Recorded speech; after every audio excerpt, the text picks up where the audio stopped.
Assalamualaikum warahmatullahi wabarakatuh. Halo teman-teman, kembali lagi bersama kelas kimia.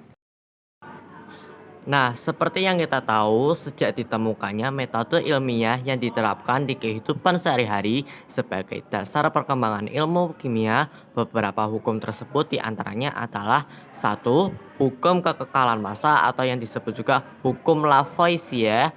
Dua, hukum perbandingan tetap atau disebut juga hukum Raoult.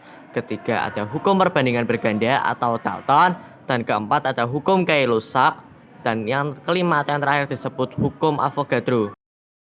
Di video kali ini kita akan membahas hukum kimia pertama, yaitu hukum kekekalan massa atau hukum Lavoisier.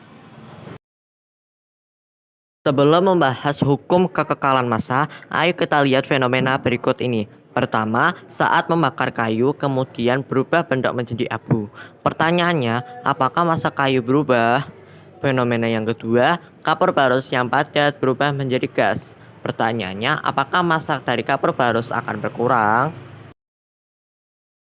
Setelah mempelajari hukum kekekalan massa, kalian akan bisa menjawab pertanyaan-pertanyaan tersebut. Yang pertama, kita mulai dengan sejarah hukum kekekalan massa. Hukum kekekalan massa sudah diusulkan oleh beberapa peneliti, tetapi seorang ilmuwan Prancis bernama Antoine Lavoisier yang pertama kali membuktikannya pada tahun 1789.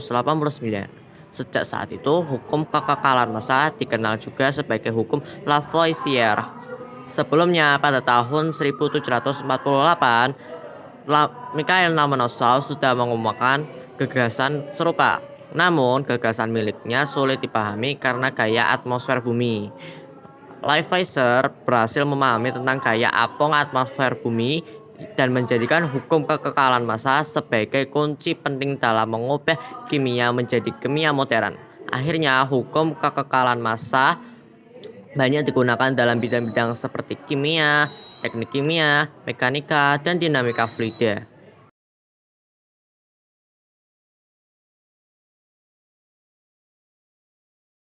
Hukum kekekalan massa berbunyi, di dalam suatu sistem tertutup, massa zat sebelum reaksi sama dengan massa zat sesudah reaksi. Dari bunyi tersebut diperoleh bahwa massa awal sama dengan massa akhir, atau dapat dirumuskan jumlah massa reaktan sama dengan jumlah massa produk, di mana massa reaktan sama dengan total massa reaktan yang digunakan dan jumlah massa produk sama dengan total massa yang dihasilkan. Nah, dari pertanyaan tadi dapat dijawab bahwa percobaan satu. Pertanyaan pertama, apakah massa dari kayu akan berubah? Jawabannya adalah massa papan kayu sebelum dibakar sama jumlahnya dengan massa abu dan asap. Papan kayu hanya berubah bentuk ke bentuk lainnya, tetapi massa bahan dan produk tidak berubah atau sama dengan konstan.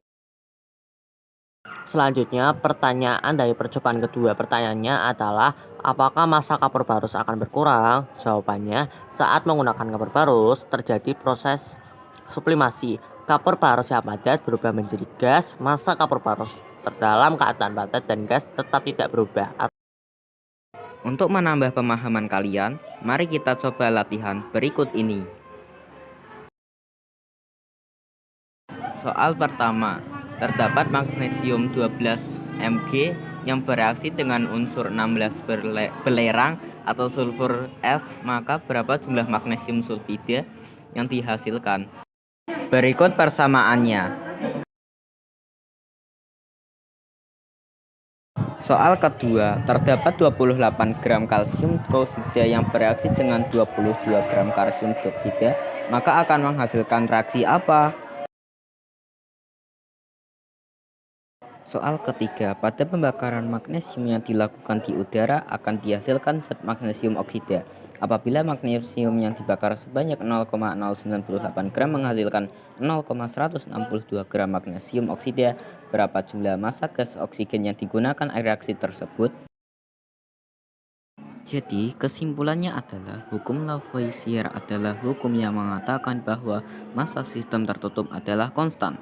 Bahkan, jika proses yang berbeda terjadi dalam sistem tertutup, massa suatu zat sebelum dan sesudah reaksi adalah sama. Oke, thank you for watching. Jangan lupa di subscribe dan juga di like ya.